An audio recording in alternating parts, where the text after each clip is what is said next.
Welcome in, and today I'll discuss and explain to you why I still have faith in the Marvel Rivals devs, and I'll get straight into it. I'll simply state this: not everyone has my exact opinions about maps, balance patches, characters, team-ups, whatever. Not everyone has the exact same opinions about everything unless, you're just like following the popular narrative. But I personally don't do that. I know for sure I have a lot of hot takes in this community, but that's really what this community needs, is more perspectives. And why do I say this? What sparked this video idea? It's the recent balance hotfixes that the devs just did earlier today, where they nerfed Hela, nerfed Hawkeye, nerfed Elsa Bloodstone with their ult, which was a problem, and they nerfed Gambit again. Well, I don't really agree he got nerfed in the right way again, but he still got nerfed. And they said all of these high-performing characters will get nerfed in Season 7. I see it as a really good thing that they're nerfing newer characters so little after they actually published and sent them out to the public. They nerfed Elsa Bloodstone, a new character, less than 2 weeks, maybe even less than a week, something around that, and fixed her biggest problem in my opinion, which was her ult hitbox. They listened to the community. They listened to the community they have for a long time. Maybe not always, because they did have multiple patches in a row where people are like, why are you buffing Hawkeye again and again and again, Hela again and again and again? But as you can see, it feels like there's multiple parts of the dev team working in different kind of areas. I know the balance patch notes dev both works on that, team ups, and maps, if I remember correctly. Which makes sense, they're not all over the place, knowing what the community wants at all times. But I'll get into that a little later. And I'll start off with maps. First added to the game, I liked every single map. A lot of people didn't like the Domination Asgard map. I will admit, one of the 3 maps in that Domination map, I forgot which one, but it has a little pillar in the middle. I didn't like that one at all, really. But the other 2 I liked. I liked the Spider Islands Convoy map. At least the second one, they got banned from it. But during the game's creation, you saw really no horrible maps. At least I didn't. Then, I may miss a couple right here, but then added the Dracula map. It was mixed perception. I would grade it if it was out of 1 being horrible, 5 being average, and then 10 being near perfect. I would say it's maybe a 6. I'm not the biggest fan of the first point on defense, but the rest of the map I do like. You do need to strategize a little bit with the map terrain, which can be annoying at sometimes, but I do like it more than I dislike it. I know a lot of people didn't like it. Fantastic Four map, I think that's the first map coming out of the game, which wasn't in the base game. It was a new season with the Fantastic Four coming out. That's still, to this day, one of my favorite maps in the entire game. And I think they really knocked it out of the park with that map. I would grade it a 9 out of 10, if not close to a 10 out of 10. In my opinion, you can't really get better than that. Then they added the Emma map. I forgot what it's called. Arakko and Krakoa, that's what they're called. I think Arakko is the Ultron map, which I would grade that. It's probably an 8, 9-ish. Definitely not better than the Fantastic Four map, but it is pretty good. And I'm not going to go over every map, but you can see they've never really missed on a map. Even the newest map, I genuinely like more than a lot of maps. I do think they need to increase the hitbox of the last Convoy a little bit, because you can even be touching it and on it slightly and it doesn't count. That's my only kind of gripe with that. But they knocked the maps out of the park with this game. No, that's just a side feature. Cosmetics, it would be a perfect world if all of them were free, but you can't have that in a free game. Well, unless you're starting off in Overwatch, where you had people pay that, then pay loot boxes later on, when you actually had to pay to play that game, or when you actually had to pay to unlock characters and do a lot of missions or otherwise.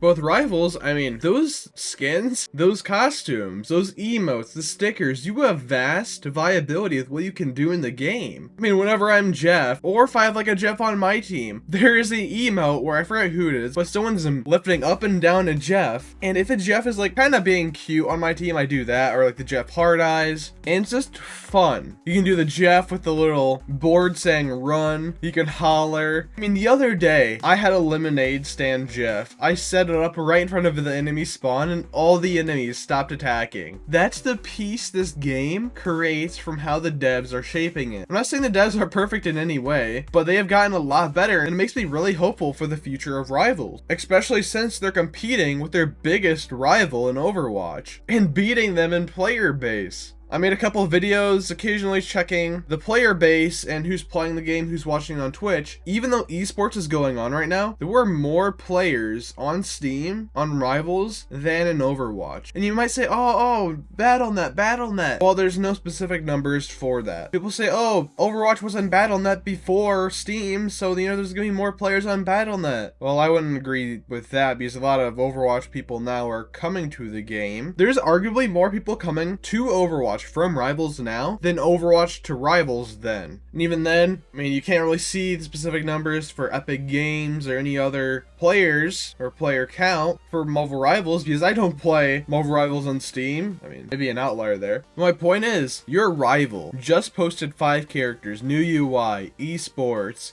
is getting big streamers back to their site to play it, free loot boxes if you watch it, and you're still competing with that after you released one character and are getting flamed for bad balancing. I mean, all of that is going on and you're still beating your competitor. I see it as a big win. Now let's go do balancing, since I mentioned at the beginning, and now. Rivals hasn't been the best at balancing. Season 0, Season 1, even maybe 1.5. If whoever had the better backline pretty much won that game. Mostly, at least for the most part. And the dive meta set in, the flying meta set in, which who has better dives win the game, whoever has better flyers wins the game. Now recently it's just, okay, who has the better poke, who wins the game, or who can do more damage, because Gambit, buffs damage already in the game, and high damage means better Gambit ult. With new characters, I've been very critical. Every new character to Rivals has been really good. Just look at a few examples: Gambit, Daredevil, Emma. Ultron when he came out was hard meta. I mean, all of these characters have been strong. Phoenix especially added to the game, very strong, still is strong, but I like that they're doing something which I've said a lot in the past. Even though they are doing more slaps on the wrist to strong characters, let's say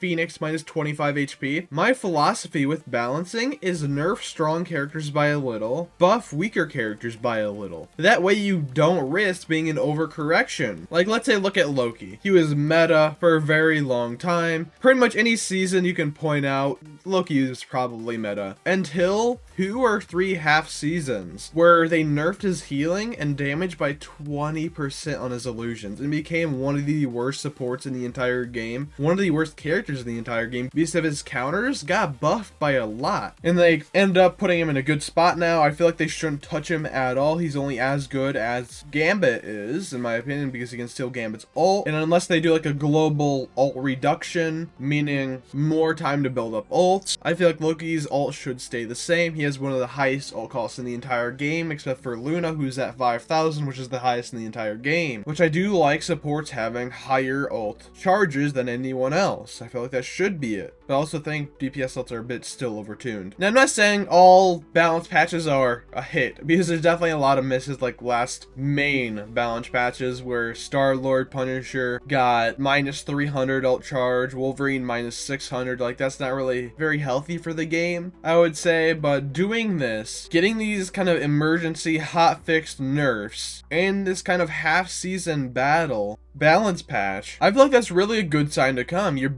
nerfing these 4 strong characters. They said they do not want this season to be bad. They don't want you to have to deal with the same meta again. They're listening. It's amazing. Sure, they don't do everything perfect. Sure, they may listen to the wrong communities at certain points, but they are leagues better than a lot of games. Sure, do I harp on the game a lot, but that's because I like playing it. Well, for the most part. I don't like certain teammates I get, but that's another story, which you can see in other videos. The community is also not really the most healthy, but a lot of people came over from Overwatch and they've just like stuck on it with like a leech, and they finally let go to back to their Overwatch across the country there. Hopefully they stay over there and just like stay and ruin that community again, and don't come over to the Rivals community, because oh, not everything's like Overwatch, it's so horrible, oh my god. And Rivals does a lot of things other games don't. They add character to every character. And that may sound like, well, that's like every game. I mean, characters have character, but no. What I mean by this is the emotes. I mean, Emma hugging Jeff. Jeff, I mean, he has multiple onesie costumes. You can have Alligator Loki on your Loki staff. You can get lords showing your accomplishment, animated lord icons. I have one for Loki. I've been playing him since season 0. I'm not even max level. It's a sign of accomplishment. You don't really get that with any other game, and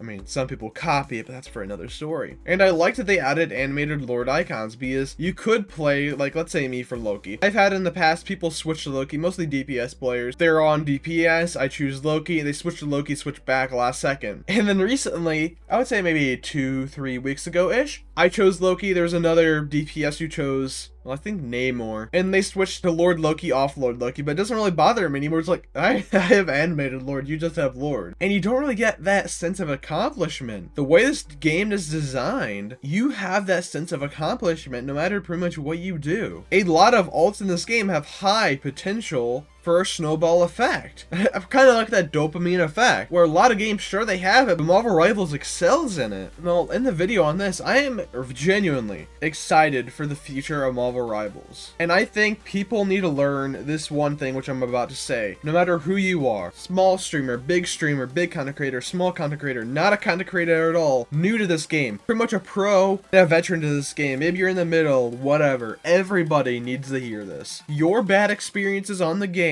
will only get amplified the more you play, because you will get more sick of the game. Let's say there's an event that happens every, let's say, 1 in 50 games, or there's an absolute toxic piece of shit thrower on your team. Bottom of the barrel, dumpster fire pieces of like shit you've ever experienced on your team. 1 out of 50 games. Well, the more you play the game, the more you're gonna experience them. I know firsthand, let's say season 4, 4.5, around that range, I was stuck in Diamond and had like a 50% win rate, and I was just grinding out games every chance I got. I was like, I need to rank up, I need to rank up, I need to rank up. I don't deserve to be in this rank. I even said in a very past video now, all I say very past, maybe 2 months ago, I said I'm an elo hell because I'm stuck in Diamond. And I was a peak Celestial 1 player, and I had like around 300, 350 games in that half season alone because I kept rage queuing. I kept playing while I was mad. Now let's go back to the past 2 seasons I played. I got to Celestial 1 2 seasons ago. 2 half seasons, I mean, whenever I say season, it's half season. And last season, I got to Celestial 2. I'm still Celestial 2, haven't played comp yet this season. And I probably played around 300-ish games in total from those 2 seasons, but I took a lot of breaks, focused on other games. Like right now, I'm playing Fallout New Vegas a lot. I love this game, by the way. I like Fallout 4, and I'm loving this game. And you need to take a break from the game every once in a while. I mean, I played a lot less, but my past 2 seasons have had my highest win rate I've had in a very long time. I think I had like maybe a 54% 2 seasons ago, and last season was a 56% with a peak of 59%. And you just need to be in the mood to play Rivals.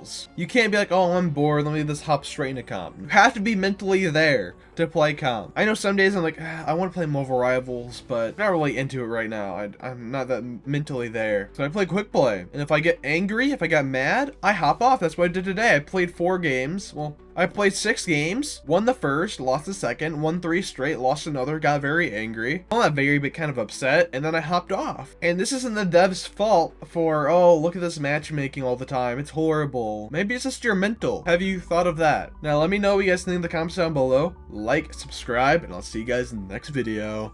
See ya.